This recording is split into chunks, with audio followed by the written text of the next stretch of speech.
জনগণকে স্বস্তি দিতেই বাজেটে ৬০ পণ্যের ওপর থেকে কর প্রত্যাহার, বললেন প্রধানমন্ত্রী। দেশে অস্থিতিশীলতা ছড়ানোই বিরোধীদের উদ্দেশ্য। যেই বাজেটে মদের দাম বাড়ানো হয়, যেই বাজেটে সিগারেটের দাম বাড়ানো হয়, সেই বাজেটও বিরোধী দলের পছন্দ নয়। বাজেট নিয়ে বিরোধী দল প্রতিক্রিয়া জানাবে, এটাই গণতন্ত্রের সৌন্দর্য। জামাত আমিরের অভিযোগ, সীমান্ত ইস্যুতে নোটিশ দেওয়ার পরও চলছে টালবাহানা। সীমান্তে কি হচ্ছে আপনারা জানেন, আমরা নোটিশ দিয়েছি এই বিষয়ে আলোচনা করার জন্য, আমাদের নোটিশ নিয়ে টালবাহানা করা হচ্ছে। নেইমারহীন মিশন হেক্সা শুরুতে ভিনির দিকেই সমর্থকদের নজর। ভোরে মরক্কোর বিপক্ষে ম্যাচ, গতি আর সলিড ডিফেন্স আটলাস সিংহদের শক্তি। ৮ দিনের আইসিইউ এনআইসিইউ রোগীদের নিয়ে অনিশ্চয়তা স্বজনরা। সরকারি হাসপাতালে শয্যা সংকট, বেসরকারি খরচ নিয়ে কপালে চিন্তার ভাঁজ। ডায়ালাইসিস আপনি ঢাকার অন্যান্য হসপিটালে যান, তারা কিন্তু অনেক বেশি চার্জ করে। ডাক্তার নাই, এখন চলে যেতেছে। প্রথম 2 দিন ভর্তি ছিলাম, বুধবারে আর কি আমার সিজার হয়েছে, আজকে রিলিজ নিলাম। বাংলাদেশকে দক্ষিণ এশিয়ার বিনিয়োগ গন্তব্য বানাতে চায় সরকার। কূটনীতিতে প্রাধান্য পাচ্ছে অর্থনৈতিক উন্নয়ন ও বিদেশি লগ্নি বৃদ্ধির চেষ্টা। We want to assure our citizens, our local business community and our international partners that Bangladesh is stable, predictable and open for business.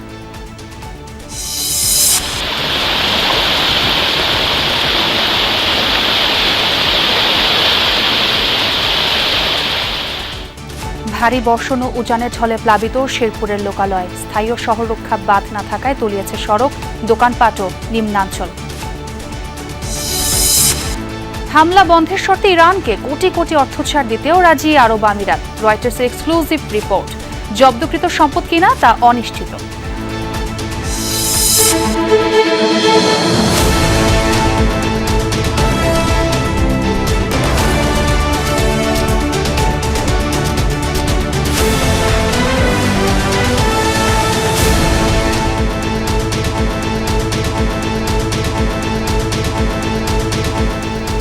আমন্ত্রণ সন্ধ্যার বাংলাদেশে, সঙ্গে আছে আমি ছোঁয়া খন্দকার। আর এতক্ষণ শিরোনাম দেখছিলাম। জনগণের স্বস্তির জন্যই প্রস্তাবিত বাজেট। ৭টি নিত্যপণ্যের ওপর থেকে কর প্রত্যাহার করায় বাজেট ঘোষণার পরও দাম বাড়েনি। কক্সবাজারে পাতলিখাল পুনর্খননের পর এসব কথা বলেছেন প্রধানমন্ত্রী তারেক রহমান।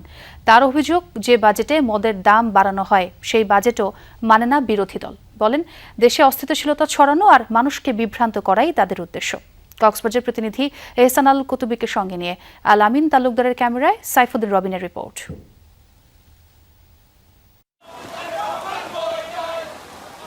পর্যটন নগরী কক্সবাজারে ভোর থেকেই টানা বৃষ্টি। বৈরী আবহাওয়ার মধ্যেই ছাতা মাথায় কিংবা কাক ভেজা হয়ে অপেক্ষায় নেতাকর্মীরা। উপলক্ষ প্রধানমন্ত্রী তারেক রহমানের আগমন। বেলা 10:30 নাগাদ পৌঁছান সরকার প্রধান। উদ্বোধন করেন পিএম খালি ইউনিয়নের পাতালি খাল পুনঃখনন কার্যক্রম, যা 1979 সালে খনন করেছিলেন তাঁরই পিতা শহীদ রাষ্ট্রপতি জিয়াউর রহমান। কক্সবাজারের দুঃখ, বাকখালী নদী থেকে এই খালের উৎপত্তি, যা পুনঃখননের মাধ্যমে শুষ্ক মৌসুমে থাকবে স্বাভাবিক জল প্রবাহ। প্রভাব পড়বে উৎপাদনের অর্থনীতিতে। পরে পথসভায় অংশ নিয়ে প্রধানমন্ত্রী বলেন, ভোটের কালির দাগ মোছার আগেই খাল পুনঃখনন, ফ্যামিলি কার্ড, কৃষক কার্ড বা চিকিৎসা ব্যয় কমানোর মতো জনস্বার্থ সংশ্লিষ্ট নির্বাচনী ইশতেহার বাস্তবায়ন শুরু করেছে সরকার। জানান, ৭টি পণ্যের উপর কর প্রত্যাহার করায় বাজেট ঘোষণার পরও নিত্যপণ্যের দাম বাড়েনি। এইবার বাজেট দেওয়ার পরে এখন পর্যন্ত কোনো জিনিসের দাম বৃদ্ধি পায়নি, কারণ বর্তমান সরকার এই 2 দিন আগের বাজেটে ৬০টি পণ্যের উপর থেকে ট্যাক্স তুলে নিয়েছে, যাতে করে নিত্য প্রয়োজনীয় জিনিসের দাম না বাড়ে। প্রিয় ভাই বোনরা, কারণ উদ্দেশ্য একটি, লক্ষ্য একটি, দেশের মানুষ যাতে ভালো থাকতে পারে। সরকার প্রধান বলেন, দেশের মানুষকে ভালো রাখতেই এই বাজেট প্রস্তাবনা, কিন্তু বিরোধী দল অস্থিতিশীলতা তৈরি এবং মানুষকে বিভ্রান্ত করতে চায়। যেই বাজেটে মদের দাম বাড়ানো হয়, যেই বাজেটে সিগারেটের দাম বাড়ানো হয়, সেই বাজেটও বিরোধী দলের পছন্দ নয়। তাদের উদ্দেশ্য একটাই, তাদের লক্ষ্য একটাই, সেটা হচ্ছে দেশের মধ্যে একটি অস্থিতিশীলতা, অশান্তি তৈরি করা, মানুষকে বিভ্রান্ত করা। জনগণই বিএনপির বড় শক্তি উল্লেখ করে প্রধানমন্ত্রী বলেন, যতক্ষণ প্রাণ আছে ততক্ষণ দেশ ও মানুষের ভাগ্য পরিবর্তনে কাজ করবে তাঁর সরকার। যতক্ষণ আমাদের এই ধরে প্রাণ থাকবে, আমরা ততক্ষণ পর্যন্ত এই দেশ এবং এই দেশের মানুষের জন্যই কাজ করে যাব এবং এই কাজের মাধ্যমেই আমরা চেষ্টা করব, সর্বোচ্চ শক্তিতে ইনশাল্লাহ চেষ্টা করব এই দেশের ভাগ্যের পরিবর্তন করার জন্য, এই দেশের মানুষের ভাগ্যের পরিবর্তন করার জন্য। পরে প্রধানমন্ত্রী সফর করেন ডুলা হাজরা সাফারি পার্ক, চকরিয়ার মালুমঘাটে উদ্বোধন করেন 5 বছরে 25 কোটি বৃক্ষরোপণ কর্মসূচির। দাও ফিরেছে অরণ্য, লও এ নগর। দরিয়ানগর কক্সবাজার থেকে যেন সেই স্লোগান উচ্চারণ করলেন বিএনপি চেয়ারম্যান এবং প্রধানমন্ত্রী তারেক রহমান। নির্বাচনী প্রতিশ্রুতি অনুযায়ী দেশ জুড়ে 5 বছরে 25 কোটি বৃক্ষরোপণ কর্মসূচির উদ্বোধন করলেন তিনি। সে সঙ্গে দলের এবং সরকারের অগ্রাধিকারপ্রাপ্ত খাল পুনঃখনন কর্মসূচিও করলেন এখান থেকে। বৈরী আবহাওয়ার মধ্যে তারেক রহমানের এই কক্সবাজার আগমন ঘিরে সাধারণ মানুষ যেমন উৎসাহ আর উদ্দীপনা দেখিয়েছে, ঠিক তেমনি প্রধানমন্ত্রীর বক্তব্যের মধ্য দিয়ে দেশ এবং জনগণের উদ্দেশ্যে নানান কর্মসূচি গ্রহণের কথাও স্পষ্ট হয়েছে। সাইফুদ্দিন রবিন, যমুনা নিউজ, কক্সবাজার। এদিকে বিকেলে জুলাই গণঅভ্যুত্থানের বীর শহীদ ওয়াসিমের কবর জিয়ারত করেছেন প্রধানমন্ত্রী তারেক রহমান। এ সময় তিনি শহীদ ওয়াসিমের পরিবারের সদস্যদের সঙ্গে সাক্ষাৎ করেন এবং তাদের হাতে অর্থ সহায়তা তুলে দেন। সেখানে উপস্থিত ছিলেন প্রধানমন্ত্রীর সহধর্মিণী ডাক্তার জুবাইদা রহমান। পরে কক্সবাজারের পেকুয়া শহীদ জিয়াউর রহমান উপকূলীয় কলেজ মাঠে নবগঠিত পেকুয়া পৌরসভার ভিত্তিপ্রস্তর স্থাপন করেন তিনি। পরে পথসভায় যোগ দিয়ে প্রধানমন্ত্রী তারেক রহমান বলেন, বিএনপি দেশ পরিচালনায় থাকুক বা না থাকুক সবসময় দেশ ও দেশের মানুষের স্বার্থে কাজ করে। যখন বিএনপি দেশ পরিচালনার দায়িত্বে থাকে না, তখনও বিএনপি দেশের স্বার্থে কথা বলে, জনগণের স্বার্থে কথা বলে।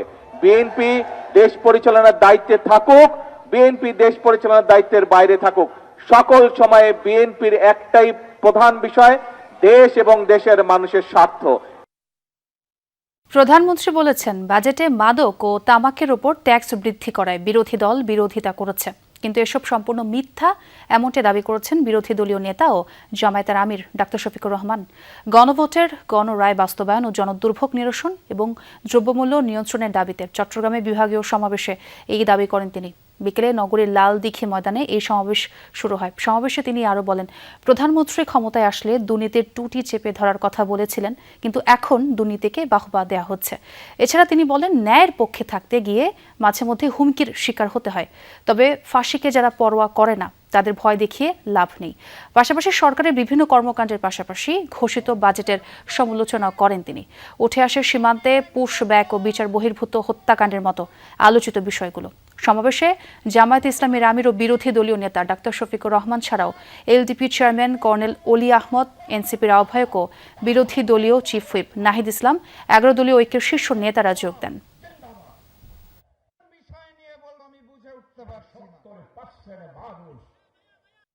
বিরোধী দল এই বাজেটে মাদক এবং ধূমপান জাতীয় দ্রব্যের ট্যাক্স বাড়ানো হয়েছে বলে বিরোধী দল তার বিরুদ্ধে প্রতিবাদ করে মিছিল করেছে।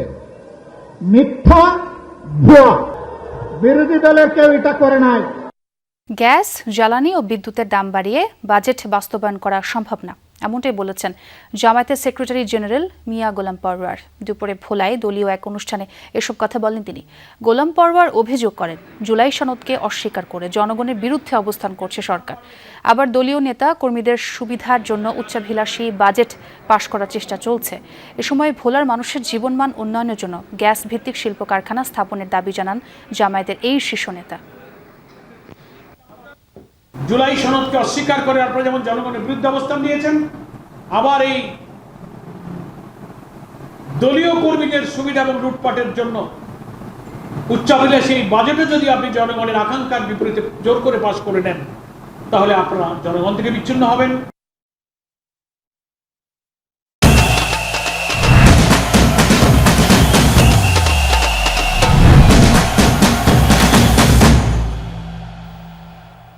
গ্রুপ বিতে রাতে নিজেদের প্রথম ম্যাচে মুখোমুখি হতে যাচ্ছে কাতার ও সুইজারল্যান্ড। রাত 1টায় সান ফ্রান্সিসকোতে মাঠে গড়াবে ম্যাচটি। কাতার দ্বিতীয়বারের মতো বিশ্বকাপে অংশ নিচ্ছে এবং 2022 সালের হোম আসরে গ্রুপ পর্ব থেকে বিদায় নেওয়ার হতাশা এবার পেছনে ফেলতে চায় তারা। অন্যদিকে সুইজারল্যান্ড ইউরোপের অন্যতম ধারাবাহিক দল হিসেবে আবারও বিশ্বমঞ্চে এসেছে। এটি তাদের 13তম বিশ্বকাপ এবং টানা 6ষ্ঠবারের অংশগ্রহণ। অতীতে 3বার কোয়ার্টার ফাইনাল খেলার অভিজ্ঞতা তাদের আত্মবিশ্বাসকে আরও শক্ত করেছে। 2018 সালের এক প্রীতি ম্যাচে সুইজারল্যান্ডকে 1-0 ব্যবধানে হারিয়েছিল কাতার। তবে বিশ্বকাপের মঞ্চে এটি দুই দলের প্রথম লড়াই। নেইমারকে ছাড়াই বিশ্বকাপ মিশনে নামতে হচ্ছে ব্রাজিলকে। সি গ্রুপে নিজেদের প্রথম ম্যাচে ভোররাতে মরক্কোর বিপক্ষে মাঠে নামবে 5বারের বিশ্ব চ্যাম্পিয়নরা, যেখানে জয় দিয়ে হেক্সা মিশন শুরুর প্রত্যাশা কোচ কার্লো অ্যানচেলোত্তির। বিপরীতে ইনজুরি দুশ্চিন্তার কারণ হলেও সলিড ডিফেন্সে সেলেসাওদের রুখে দিতে প্রস্তুত আফ্রিকান চ্যাম্পিয়নরা। নিউ জার্সির মেট লাইফ স্টেডিয়ামে ম্যাচ শুরু হবে বাংলাদেশ সময় ভোর 4টায়। যুক্তরাষ্ট্র থেকে আরও জানাচ্ছেন সহকর্মী মুজনেবিন তারেক। শঙ্কা শেষ পর্যন্ত সত্যি হলো। বিশ্বকাপ শুরুর আগেই ধাক্কা ব্রাজিল শিবিরে। নেইমারকে ছাড়াই বিশ্বকাপ মিশন শুরু করতে হচ্ছে সেলেসাওদের, যদিও তাতে মোটেও বিচলিত নন coach Carlo Ancelotti. Vinicius Junior, রাফিনিয়ারা হবেন তুরুপের তাস। সব মিলিয়ে সেলেসাওদের গতি এবং স্কিল মরক্কোর ডিফেন্স গুড়িয়ে দিতে প্রস্তুত।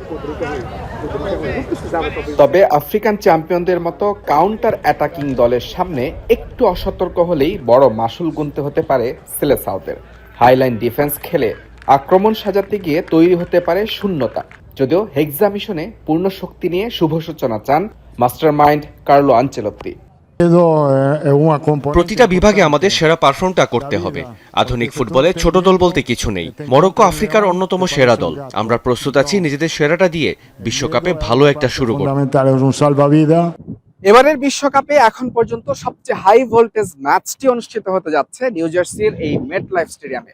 এখানে মুখোমুখি হবে র্যাঙ্কিং এর 6 ও 7 নম্বর দল ব্রাজিল ও মরক্কো।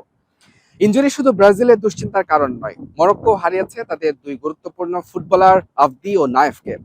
তবে মুখোমুখি পরিসংখ্যান কিছুটা হলেও আত্মবিশ্বাস যোগাবে আফ্রিকার চ্যাম্পিয়নদের। দু দলের শেষ মুখোমুখি লড়াইয়ে ব্রাজিলকে 2-1 গোলে হারিয়েছিল মরক্কো। কাতার বিশ্বকাপে ইতিহাস গড়ে সেমিফাইনাল খেলা মরক্কো আছে দারুণ ছন্দে। অ্যাটলাস লায়ন্সদের মাথায় আফ্রিকান সেরার মুকুট, রক সলিড ডিফেন্স এবং মাঝ মাঠের জমাট গাঁথনি। আশরাফ হাকিমির গতি এবং রাইট উইং দিয়ে আক্রমণ সেলেসাও ডিফেন্সকে কাঁপিয়ে দেওয়ার জন্য যথেষ্ট। তবে হাই প্রেসিং ফুটবলের সামনে মাঝে মধ্যে খেই হারিয়ে ফেলে আফ্রিকান জায়ান্টরা। আমাদের নিজেদের উপর আর আমাদের পারফরমেন্সের উপর ভরসা রাখতে হবে। ব্রাজিলকে ভয় পাওয়ার কিছু নেই, তবে তাদের সময়ও করতে হবে। অনেকেই বলছেন এটা আগের মতো সেই ভয়ঙ্কর ব্রাজিল নয়, কিন্তু দিন শেষে দলটার নাম তো ব্রাজিল। নিজেদের সবশেষ 45 ম্যাচের মাত্র 2টিতে হেরেছে মরক্কো। যে আত্মবিশ্বাসে এবার সেলেসাওদের বিপক্ষে অঘটনের গল্প লিখতে প্রস্তুত Atlas Lions. Mujrabin Tarek, Jamuna sports, New Jersey, যুক্তরাষ্ট্র। বিশ্বকাপের সেরা খেলোয়াড় হতে আসিনি, এসেছি ব্রাজিলের 6ষ্ঠ বিশ্বকাপ জয়ের সঙ্গী হতে। হেক্সা মিশনে মাঠে নামার আগে এমনই আত্মবিশ্বাস ভিনিসিয়াস জুনিয়রের কণ্ঠে। মরক্কো ম্যাচে নেইমার না থাকায় ব্রাজিল তাকিয়ে ভিনির দিকে। নিউ জার্সির মেট লাইফ স্টেডিয়ামে ম্যাচ শুরু হবে বাংলাদেশ সময় ভোর 4টায়। এই সোনালী ট্রফিটা দামি, তবে আবেগটা খাঁটি। গত 24 বছর ধরে এই দামি ট্রফিটা নিয়েই প্রার্থনায় রত ফুটবল পাগল ব্রাজিলিয়ানরা। গত 5 বিশ্বকাপ ধরে মিশন হেক্সা হয়েছে মিশন ইম্পসিবল। তবুও 26-এ নতুন স্বপ্ন যোগবনিত। গত বিশ্বকাপের কোয়ার্টার ফাইনালে ক্রোয়েশিয়ার কাছে পেনাল্টিতে হেরে বিদায়ের ক্ষত ভোলেনি সেলেসাওরা। সেই ক্ষত এবার দলের ক্ষুধা বাড়িয়েছে আরও। পুরো ফিট না থাকায় এরই মধ্যে মরক্কোর বিপক্ষে ম্যাচ থেকে ছিটকে গেছেন নেইমার। এ অবস্থায় ভিনিসিয়াসের দিকে তাকিয়ে গোটা ব্রাজিল। বিশ্বকাপ অন্য যে কোনো টুর্নামেন্টে থেকে আলাদা। গত বিশ্বকাপ থেকে আমি শিখেছি শেষ মিনিট পর্যন্ত আমাদের মনোযোগ ধরে রাখতে হবে। গতবারের ভুল থেকে আমরা শিক্ষা নিয়েছি। ব্যক্তিগত অর্জন নিয়ে আমি একেবারেই উদ্বিগ্ন নই। আমি এখানে বিশ্বকাপে সেরা খেলোয়াড় হতে আসিনি, আমি এসেছি ব্রাজিলের 6ষ্ঠ বিশ্বকাপ জয়ের সঙ্গী হতে। ব্রাজিলকে শীর্ষে উঠতে সাহায্য করাই লক্ষ্য ভিনির। মাঠের লড়াই শুরু হয়নি এখনো, তবে ভিনি বলছেন তাদের বিশ্বকাপ শুরু হয়েছে আরও আগেই। প্রস্তুতি, উন্নতি আর মাঠের খেলায় পূর্ণ মনোযোগী 5 বারের বিশ্ব চ্যাম্পিয়নরা। বাড়তি ভরসা গুরু কার্লো আনচেলোত্তি। আনচেলোত্তির অধীনে খেলা সবসময় আমার জন্য বিশেষ কিছু, কারণ তিনি আমাকে মাঠে পূর্ণ স্বাধীনতা দেন। আমি শুধু গোল করার কথা বলছি না, ভালো ফুটবল খেলার কথাও বলছি। আমি কয় গোল করলাম এটা একদমই গুরুত্বপূর্ণ নয়, গুরুত্বপূর্ণ হচ্ছে দল কেমন খেললো। গত আসরের চেয়ে এবার আরও ভালো সময় কাটবে বলে আশা করছেন এই রিয়াল মাদ্রিদ তারকা। গত 4 বছরে বেড়েছে অভিজ্ঞতাও, তাই সতীর্থদের নিয়ে দুর্দান্ত এক বিশ্বকাপ কাটানোর অপেক্ষায় ব্রাজিলের নাম্বার 7। রঞ্জন শান্ত, যমুনা স্পোর্টস। চরম অনিশ্চয়তায় 8 দিন হাসপাতালের আইসিইউ আর এনআইসিইউ রোগীরা। লাইসেন্স বাতিলের পর গুরুতর এসব রোগী সরানোর নির্দেশ দিলেও নির্ধারিত সরকারি হাসপাতালগুলোর আইসিইউতে নেই বেড। আবার বেসরকারি হাসপাতালের খরচ বহনের সামর্থ্য নেই অনেক পরিবারের, ফলে বাধ্য হয়ে 8 দিনেই চিকিৎসা নিচ্ছেন তারা। লাইসেন্স বাতিলের সিদ্ধান্ত নিয়ে মিশ্র প্রতিক্রিয়া রোগী স্বজনদের। বাতিল করা হয়েছে 8 দিন হাসপাতালের লাইসেন্স, কিন্তু বিক্রমপুর থেকে আসা শিশুর চিকিৎসা হচ্ছে সে হাসপাতালেরই পিআইসিইউতে। সামনে অপেক্ষারত 2 স্বজনেরাও জানেন স্বাস্থ্য অধিদপ্তরের নির্দেশনা, কিন্তু নিরুপায় তারা। আমরা কেমনে পারলাম, আমাদের নিতে নিতে যদি ধরে আনতাম না তখন তো আমরা এই রোগী কেমনে বাই করুম, আমরা সম্ভব না। আইসিইউ কারণে নিতে পারতেছি না, কারণ আমরা যদি বাবু লয়ে যাই যদি মারা যায় এটা রিস্কে নিব, কারণ অক্সিজেন তো সব জায়গায় পাওয়া যায় না, আর এই বাচ্চা অন্য কোনো জায়গায় নিয়ে গেলেও একটা রিস্কের ব্যাপার। এই রিস্কের জন্য কিন্তু এই ভয়ে সবাই একটু টাকা ব্যয় হলেও এখানে কষ্ট করে থাকি, কিন্তু কোনো সমাধান তো পাচ্ছি না ভাইয়া বলে। একই অবস্থা পিআইসিইউতে চিকিৎসাধীন আরও 45 শিশুর অভিভাবকের। সরকারি হাসপাতালে খোঁজ নিয়েও আইসিইউতে বেড মেলেনি। আবার পরিচিত বেসরকারি হাসপাতালে খরচের ধাক্কা সামলানো মুশকিল, ফলে অনিশ্চয়তা নিয়ে লাইসেন্স বাতিল হাসপাতালেই চিকিৎসা নিচ্ছেন তারা। আমার মামা অসুস্থ ছিল, তখন আমি ঢাকা মেডিকেলে অনেক ঘোরাঘুরি করছি, ওখানে ভর্তি ছিল আমার মামা, মানে আইসিইউ পায় নাই। গেছিলাম, বলতেছে যে ডাক্তার নাই, এখন চলে যেতেছে। ডায়ালাইসিস আপনি ঢাকার অন্যান্য হসপিটালে যান, আপনি ইউনাইটেড যান, স্কয়ারে যান, তারা কিন্তু অনেক বেশি চার্জ করে। 4 দিন ছিলাম, প্রথম 2 দিন ভর্তি ছিলাম। বুধবারে আর কি আমার সিজার হয়েছে, আজকে রিলিজ নিলাম, একদম সুস্থভাবে বাসায় যাচ্ছি।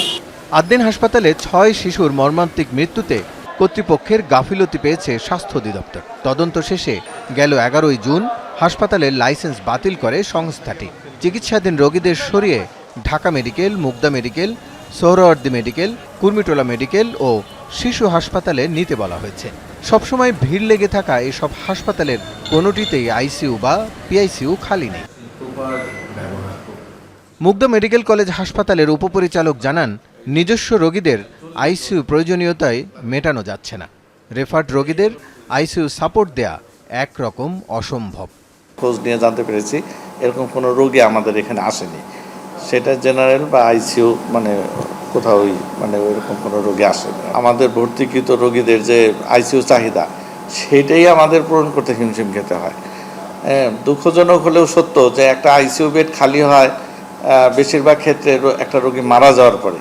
সেই হিসাবে মানে বাইরের কোনো হসপিটালের মানে রোগীর চাহিদা পূরণ করা আমাদের জন্য অনেকাংশে কঠিন হয়ে যায়।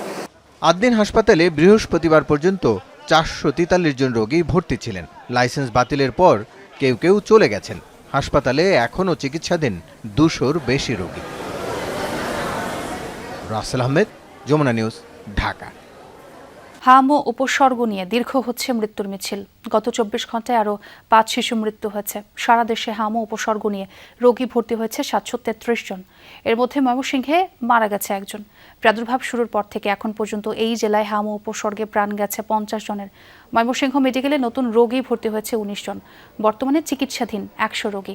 রাজশাহীতে মারা গেছে আরও 1 শিশু। সিলেটে গত 24 ঘন্টায় হাসপাতালে নতুন রোগী ভর্তি হয়েছে 38 জন। চিকিৎসাধীন 278 জন। হামে আক্রান্ত রোগীদের ভিড় রয়েছে বরিশাল, চট্টগ্রাম, রংপুর ও খুলনার বিভিন্ন হাসপাতালে। কোথাও কোথাও আইসোলেশন ওয়ার্ডে শয্যা সংকট হওয়ায় ভোগান্তিতে পড়তে হচ্ছে রোগী ও স্বজনদের। তবে হাম নিয়ে আতঙ্কিত না হওয়ার আহ্বান চিকিৎসকদের। বাংলাদেশকে দক্ষিণ এশিয়ার কাঙ্ক্ষিত বিনিয়োগ গন্তব্য বানাতে চায় সরকার। সেজন্য রাজনৈতিক স্থিতিশীলতা, টেকসই সংস্কার আর আর্থিক সহ সব খাতে সুশাসন নিশ্চিত করার কথা জানিয়েছেন নীতি নির্ধারকরা। পাশাপাশি রাজনৈতিক প্রতিশ্রুতি, নীতি কৌশল বাস্তবায়িত হচ্ছে কিনা তাও খতিয়ে দেখতে আলাদা কমিশন গঠন করছে সরকার। আঞ্চলিক সংযোগ ও সহযোগিতা বাড়ানো বিএনপি সরকারের লক্ষ্য বলে জানিয়েছেন তারা। অর্থনৈতিক কূটনীতি বিষয়ক সম্মেলনে উঠে আসে এসব প্রসঙ্গ। বাণিজ্য ও প্রবৃদ্ধি বাড়াতে অর্থনৈতিক কূটনীতি কিভাবে কাজ করবে সেই পথনকশা খুঁজতে এই সম্মেলন। আয়োজক পররাষ্ট্র মন্ত্রণালয় ও বিডা। সরকারের মন্ত্রী, উপদেষ্টা আর সিনিয়র কর্মকর্তা ছাড়াও এতে যোগ দিয়েছিলেন ঢাকার বিদেশি মিশন ও উন্নয়ন সংস্থার প্রধান এবং ব্যবসায়ী নেতৃবৃন্দ। উদ্বোধনী অধিবেশনেই বাংলাদেশের বর্তমান প্রেক্ষাপট ও বিনিয়োগ সম্ভাবনা তুলে ধরেন বিডা চেয়ারম্যান। পররাষ্ট্রমন্ত্রী ব্যাখ্যা করেন কিভাবে কূটনীতিতে প্রাধান্য পাচ্ছে অর্থনৈতিক উন্নয়ন তথা বিদেশি বিনিয়োগ বাড়ানোর চেষ্টা। We fully recognize that economic resilience needs to be built on firm grounds. Therefore, our immediate priority is to restore full confidence and trust. We want to assure our citizens, our local business community, and our international partners that Bangladesh is stable, predictable, and open for business. এ সময় জনগণের কল্যাণ দলের ও সরকারের অগ্রাধিকার বলে জানান BNP মহাসচিব ও স্থানীয় সরকার মন্ত্রী। To transform Bangladesh into a safe, reliant, resilient, industrial country where every citizen is offered a fair share in prosperity and dignity. পররাষ্ট্র সচিবের সঞ্চালনায় প্রথম অধিবেশনে বিনিয়োগ ও অর্থনীতির সাথে কূটনীতির সম্পর্ক নিয়ে আলোচনা করেন নীতি নির্ধারকরা। সে সময় আসে কানেক্টিভিটি বাড়ানোর পাশাপাশি সরকারের কাজে স্বচ্ছতা ও জবাবদিহিতা নিশ্চিতের অঙ্গীকার। We must be capable, we must have competencies built in to translate this regional cooperation and connectivity into tangible trade agreements. We are actually trying to build a bridge between the investors, our development partners, our friends. We facilitate the private sector, the NGO and the development partners to play their role and ensure that we achieve the ultimate goal, which is the empowerment and integration of all the communities in Bangladesh's development. অপর অধিবেশনে সরকারের রাজনৈতিক অঙ্গীকারের সাথে কিভাবে নীতি সমন্বয় করা হবে তার ব্যাখ্যা তুলে ধরেন অর্থমন্ত্রী। None of the financial institutions in Bangladesh are going to have any political appointment. But it's difficult to find good professionals, I have to admit. We are going to have a task force who will oversee these deregulations that we have promised and recommended.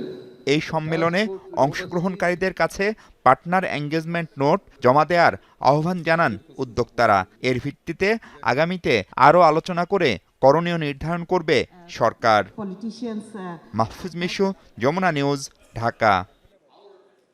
ভারী বর্ষণ ও উজান থেকে নেমে আসা পাহাড়ি ঢলে শেরপুরের প্রধান নদ নদীগুলোর পানি বৃদ্ধি পেয়েছে।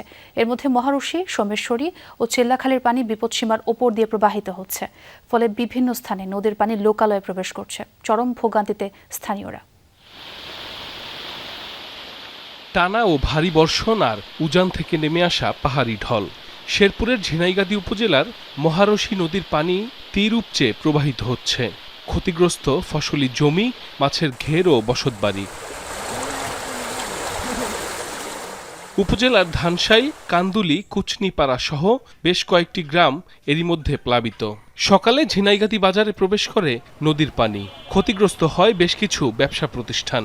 ভুক্তভোগীরা বলছেন, স্থায়ী শহর রক্ষা বাঁধ না থাকায় সড়ক, দোকানপাট ও নিম্নাঞ্চল প্লাবিত হয়েছে।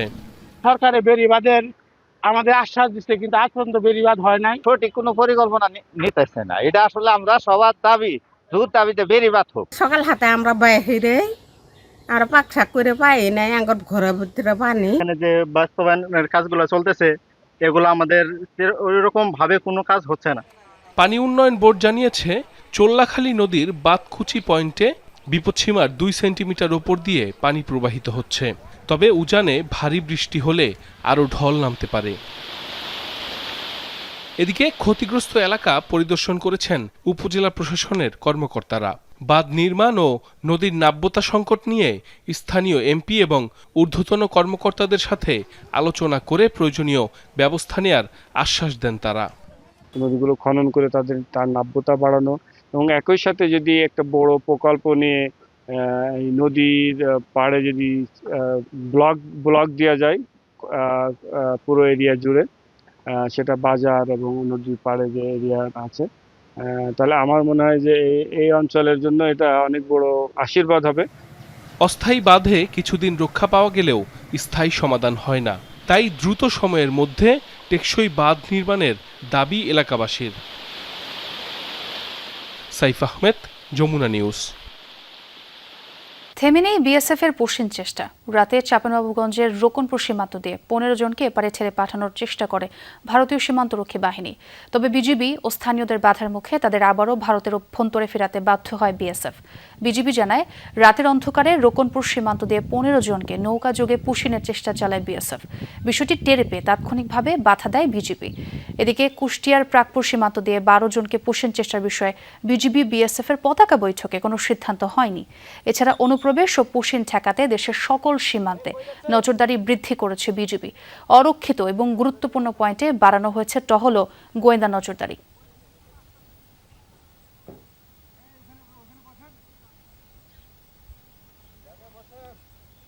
টাকা নেই ইসলামী ব্যাংকের কোনো এটিএম বুথে।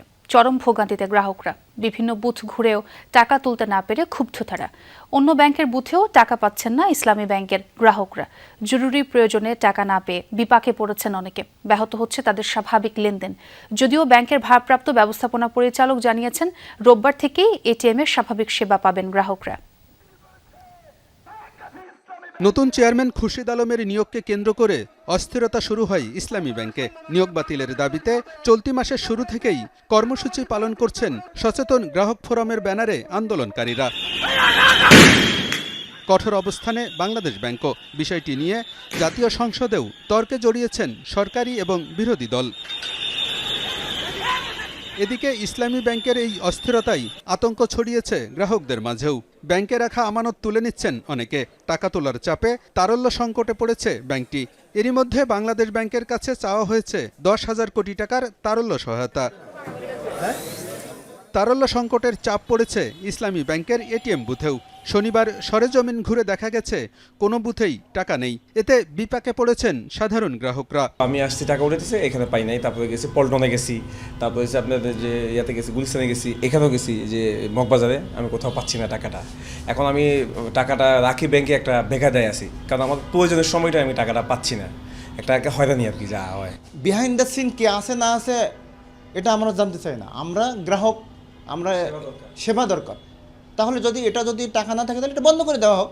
বৌদ্ধ মন্দির ব্রাঞ্চে গেলাম, বুথে গেলাম, বাসাবো বুথে গেলাম, ওইখান থেকে পাইলাম না দেখে আমি ভাবলাম হয়তো ইসলামী ব্যাংক হাসপাতালের পাশে সেটা যেহেতু জরুরি সেবা চালু থাকে, তো মানুষের টাকার প্রয়োজন হতে পারে, এখানে আসলাম। তো এইখানেও আমি টাকা পাচ্ছি না। অন্য ব্যাংকের বুথে গেলেও সেবা পাচ্ছেন না ইসলামী ব্যাংকের গ্রাহকরা। ফলে তাদের ভোগান্তি এখন চরমে।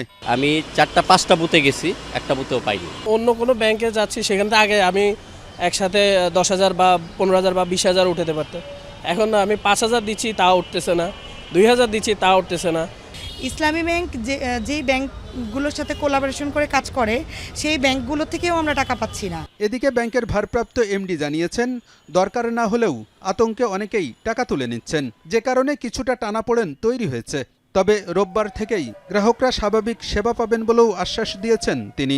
সারা দেশে বিভিন্ন সোশ্যাল মিডিয়া এবং বিভিন্ন ইস্যুতে বাংলাদেশ ইসলামী ব্যাংকে টাকা উত্তোলনের একটা হিড়িক পড়ছে। তো সেটার কারণে স্বাভাবিকভাবে আমাদের ক্যাশে একটু চাপ সৃষ্টি হয়েছে, যার ফলে ওই শেষের দিনে আমাদের এটিএম এ কিছুটা বিঘ্ন হয়েছে টাকা পাইতে। সপ্তাহের শুরুর দিন রবিবার থেকে আমরা আমাদের সমস্ত ব্যবস্থা নিয়েছি এবং সেই ব্যবস্থাগুলো আশা করি যদি সফল হয় তাহলে আশা করি গ্রাহকরা এই ভোগান্তি থেকে মুক্তি পাবে ইনশাআল্লাহ। এদিকে বাজেট পরবর্তী সংবাদ সম্মেলনে ইসলামী ব্যাংকে সব ধরনের সহায়তার আশ্বাস দিয়েছেন গভর্নর। সোশ্যাল মিডিয়া গরম যে অবৈধ হস্তক্ষেপ করছে সরকার। আলমগীর হোসেন, যমুনা নিউজ, ঢাকা। বাঙালি পরিচয়ের জন্য সীমান্তের ওপারের কারো সার্টিফিকেটের প্রয়োজন নেই। এই মন্তব্য করেছেন তথ্যমন্ত্রী জহিরুদ্দিন স্বপন। দুপুরে রাজধানীর কাকরাইলে জুলাই সনদের বাস্তবায়ন বিষয়ক এক আলোচনা সভায় তিনি বলেন, ইতিহাসই বাঙালির পরিচয়ের সবচেয়ে বড় স্বীকৃতি, আর ইতিহাস বিকৃতির চেষ্টা শেষ পর্যন্ত টেকে না। তথ্যমন্ত্রী জানান, দেশের গণতান্ত্রিক প্রক্রিয়া এখন পরিচ্ছন্ন ম্যান্ডেটের ভিত্তিতে পরিচালিত হচ্ছে, তাই কেউ কৃত্রিম বয়ান দাঁড় করানোর চেষ্টা করলে সরকার তা নিয়ে মান অভিমান বা আক্রোশ পোষণ করে না। তিনি আরও বলেন, ভারতের পশ্চিমবঙ্গের সঙ্গে ভাষাগত মিল থাকলেও সাংস্কৃতিক মনোজগতে বাংলাদেশের নিজস্ব স্বাতন্ত্র্য রয়েছে। দেশের রাজনীতিতে কোনো কৃত্রিম বয়ান জায়গা করে নেবে না। 56,000 বর্গ মাইলের কোনো বাঙালিকে বাঙালিত্বের সার্টিফিকেট নেওয়ার জন্য সীমান্তের উপরে গিয়ে কলকাতা অথবা কারো কাছে ধার করতে হবে না। ঐতিহাসিকভাবেই নৃতাত্ত্বিকভাবেই এই দেশের জন্ম নেওয়া বাঙালি আমরা। দুর্নীতি না করে সরকারি রাস্তা ও দালাল নির্মাণে বরাদ্দ অর্থের সর্বোচ্চ সাশ্রয় নিশ্চিত করতে প্রকৌশলীদের প্রতি আহ্বান জানিয়েছেন আইনমন্ত্রী মোহাম্মদ আসাদুজ্জামান। সন্ধ্যায় রাজধানীর এক জব ফেয়ারের অনুষ্ঠানে তিনি বলেন, মেধাবীদের ধরে রাখতে পারছে না দেশ। পর্যাপ্ত প্রকল্প না থাকা জাতির জন্য দুর্ভাগ্যজনক এবং এটি সরকারের পরিকল্পনার সীমাবদ্ধতা বলেও মন্তব্য করেন তিনি। আইনমন্ত্রী জানান, মেধাবীরা যাতে দেশ থেকেই কর্মসংস্থান সৃষ্টি ও সেবা দেওয়ার সুযোগ পায়, সেই লক্ষ্যে সরকার কর্মপরিকল্পনা গ্রহণ করেছে। আমরা আপনাদের কাছে আমাদের প্রত্যাশা থাকবে, রাস্তার জন্য, বিল্ডিং এর জন্য বরাদ্দ আপনারা কতটা সাশ্রয়ী করা সম্ভব সেটার মধ্যে আমাদেরকে রাখেন। কারণ এই টাকা জনগণের টাকা, এই টাকা একজন শ্রমিকের টাকা, একজন রিক্সা চালকের টাকা, একজন মজুরির টাকা। কক্সবাজারের চকরিয়া জনসভায় বক্তব্য রাখছেন প্রধানমন্ত্রী তারেক রহমান। সরাসরি যুক্ত হচ্ছে। যে এই রাস্তা আপনি দেখে গিয়েছেন আজকে থেকে প্রায় 25 বছর আগে, সেই রাস্তা একই রকম কিছু গত 25 বছর এই রাস্তার কোনো পরিবর্তন হয়নি। প্রিয় ভাই বোনেরা, আজকে 25 বছর ধরে কক্সবাজারের গুরুত্ব অনেক বৃদ্ধি পেয়েছে। মাতারবাড়ি পোর্ট কয়েকদিন পরে চালু হবে। আপনারা নিজেরাই শুনলেন, বর্তমান সরকার, যেই সরকারকে আপনারা নির্বাচিত করেছেন, সেই আপনারা নিজেরাই শুনলেন, বর্তমান সরকার, যেই সরকারকে আপনারা নির্বাচিত করেছেন, সেই সরকার মাতারবাড়ি থেকে শুরু করে ভিতরে যেই রাস্তাটা, কি নাম এই রাস্তাটা, যেটা এই যেটা আমরা একনেকে পাস করলাম মাতামরি থেকে আনোয়ারা, পটিয়া, বাঁশখালী চক্করে যে রাস্তাটা, এটিকে আমরা ইনশাল্লাহ বড় করব। কিন্তু আমার কাছে মনে হয়েছে এই যে সামনে দিয়ে সোজা যে রাস্তাটা, এটি অত্যন্ত গুরুত্বপূর্ণ। এই রাস্তা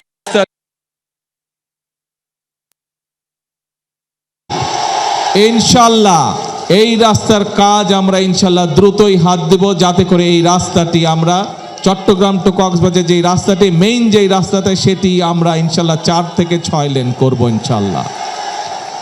প্রিয় ভাই বোনেরা, আরেকটি কথা সালাউদ্দিন সাহেব ওনার বক্তব্য বলেছেন, এই এলাকার বহু মানুষ কৃষক আছেন।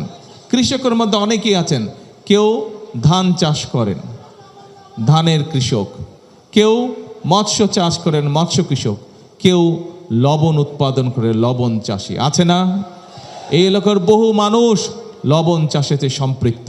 কিন্তু আমরা একটু আগেই বক্তব্য শুনেছি, এবং কয়েকদিন আগে, ঈদের আগে আমি যখন পত্রিকায় খবরটি পড়লাম, আমি তখন এর সাথে সংশ্লিষ্ট যারা বক্তব্যবর্গ আছে তাদেরকে ডেকে আমি বিষয়টা জানলাম, এবং বিষয়টা জানার পরে যখন জানলাম যে কৃষক, লবণ চাষি তার উৎপাদিত পণ্যের মূল্য সঠিকভাবে পায় না, তখন আমি কর্মকর্তাদেরকে নির্দেশ দিলাম যে আপনারা বসে বের করেন কিভাবে আমরা কৃষকদেরকে তাদের উৎপাদিত পণ্যের মূল্য সঠিকভাবে দিতে পারে।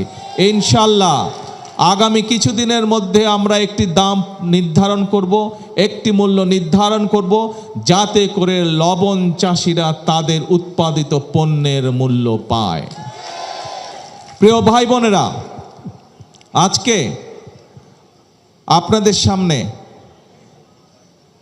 যেই বক্তব্যটি আমি উপস্থাপন করতে চাই, এই বক্তব্যটি আপনারা হয়তো এরই মধ্যে কিছু কিছু জেনেছেন, কিন্তু যেহেতু এই দেশের মালিক আপনারা, এই দেশের মালিক জনগণ, সেই জন্য জনগণের কতগুলো বিষয় জানার অধিকার রয়েছে। কক্সবাজারের প্রধানমন্ত্রী তারেক রহমানের বক্তব্য শুনছিলাম সরাসরি। জাতীয় দলের ক্রিকেটার নাইম হাসানকে আটকে মারধর, থানায় নিয়ে হেনস্থার ঘটনায় তোলপাড় চলছে। এই ঘটনায় জড়িত 2 পুলিশ সদস্যকে সাময়িক বরখাস্ত এবং তাদের সহযোগী কথিত সোর্সকে গ্রেফতার করেছে সিএমপি। ঢাকা প্রিমিয়ার লিগ খেলার পর নিজ শহর চট্টগ্রাম বিমানবন্দর থেকে সিএনজিতে করে বাসায় ফিরছিলেন নাইম। যাত্রার পথে গাড়ি থেকে নামিয়ে জোরপূর্বক পুলিশের গাড়িতে ওঠানো ও মারধরের ঘটনা ঘটে বলে জানিয়েছেন এই অফ স্পিনার। শুক্রবার রাত 11:30টার দিকে চট্টগ্রাম নগরীর লালখান বাজার ফ্লাইওভারের মুখে ঘটে এই ঘটনা। জাতীয় দলের এই অফ স্পিনারের অভিযোগ, ডিবি পরিচয়ে প্রথমে তাকে চেক করা হয়, পরবর্তীতে সাদা পোশাকে থাকা একজন ও 2 পুলিশ সদস্য তাকে মারধর শুরু করে। নিজের পরিচয় দেওয়ার পরও সেই হেনস্থা থেকে রেহাই পাননি অভিযোগ করেন নাইম হাসান। নিজ দেশে হামলা বন্ধের শর্তে ইরানকে কোটি কোটি ডলার দিতেও রাজি সংযুক্ত আরব আমিরাত। ঘটনার সাথে সম্পৃক্ত অন্তত 4টি সূত্রের বরাতে চাঞ্চল্যকর এই তথ্য ফাঁস করেছে বার্তা সংস্থা রয়টার্স। সূত্রগুলো জানিয়েছে, সমঝোতার আওতায় এরই মধ্যে গোপনে $3 বিলিয়নের বেশি ডলার দেওয়া হয়েছে ইরানকে। এই অর্থ ইরানের জব্দকৃত সম্পদ থেকে দেয়া হচ্ছে নাকি আমিরাত নিজেদের তহবিল থেকে দিচ্ছে তা স্পষ্ট নয়, যদিও এই প্রতিবেদনকে ভিত্তিহীন দাবি করেছে আবুধাবি।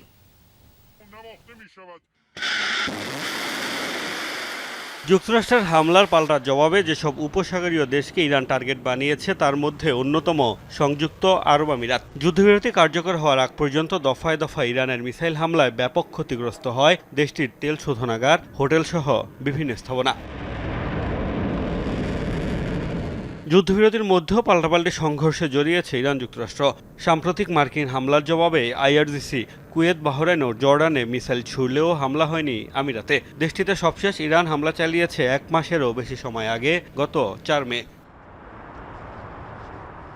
কেন ইরানি মিসাইলের লক্ষ্য হচ্ছে না যুক্তরাষ্ট্রের ঘনিষ্ঠ মিত্র আরব আমিরাত? বার্তা সংস্থা রয়টার্সের এক এক্সক্লুসিভ প্রতিবেদনে দেয়া হয়েছে চাঞ্চল্যকর তথ্য।